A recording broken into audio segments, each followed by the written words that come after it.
Hi there, it's Sandy, your sister and your friend. Welcome to today's video.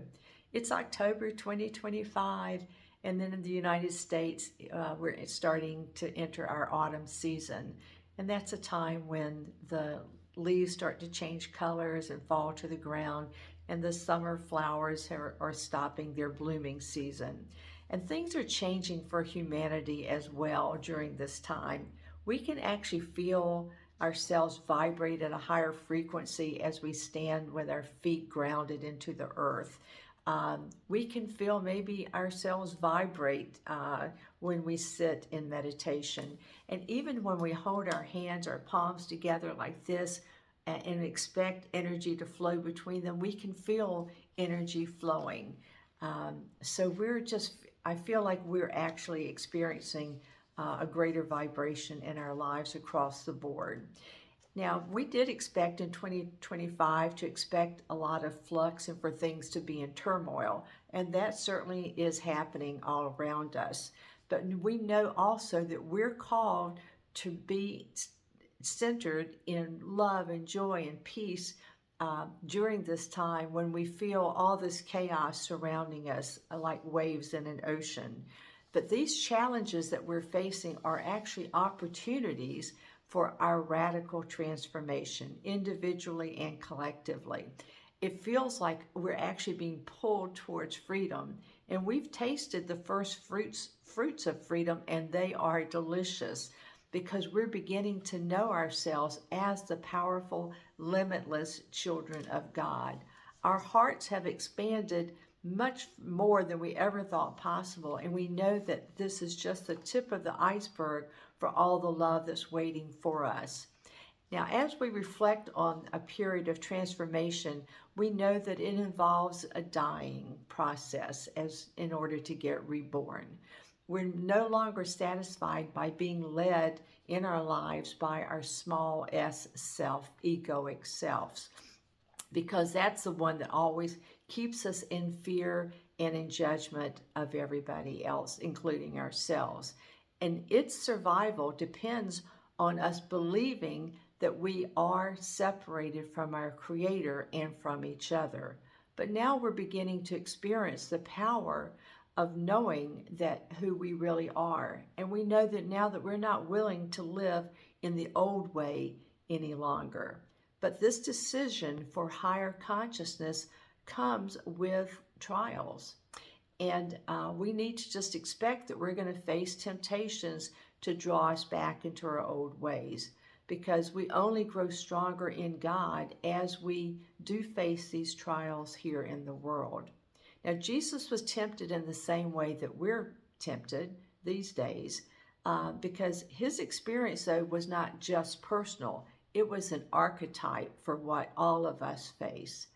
When he knew that it was time for him to start his mission that he was called to here on the earth, we are told that Jesus was led by the Spirit into the wilderness to be tempted by the devil. Now, Jesus would not have seen this as punishment, but as a divine rite of passage that was necessary for his mission.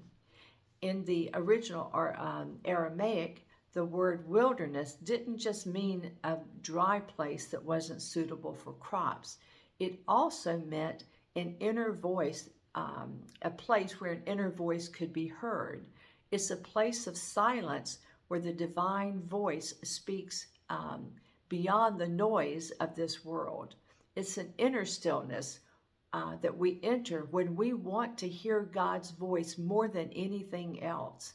And it is in this desert that we will face challenges that help us shed the forgetfulness that we came into this world with, so that we can remember who we really are.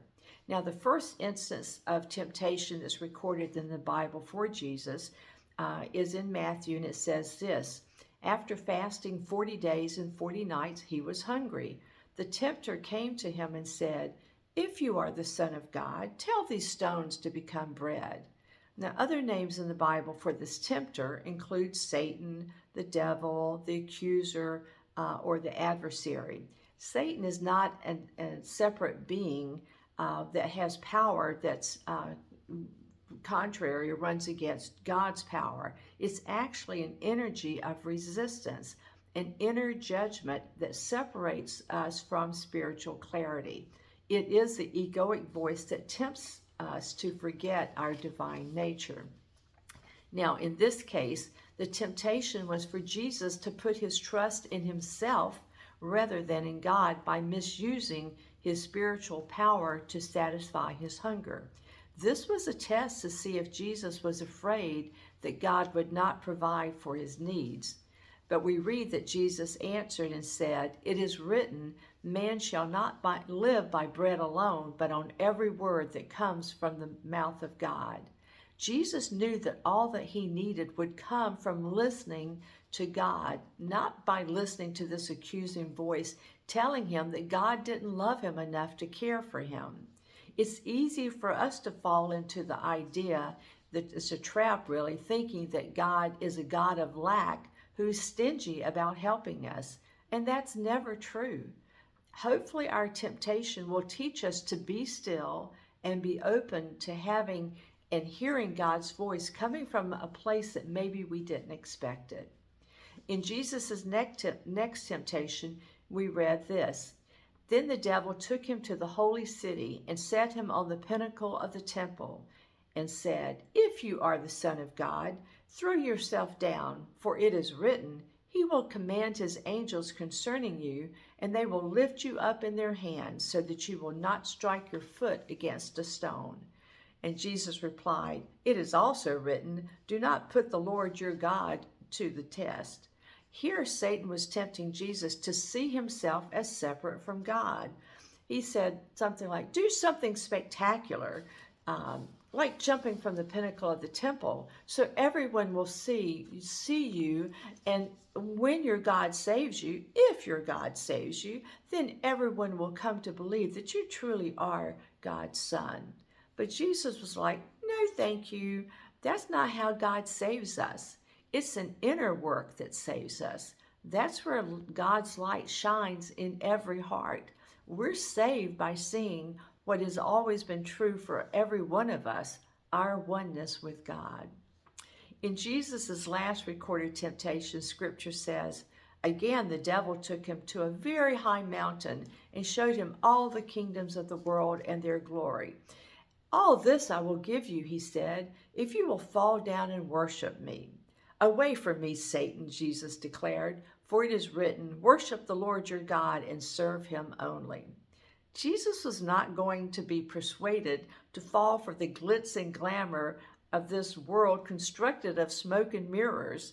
No, he had already seen God's real world, a world of love and joy and peace and miracles.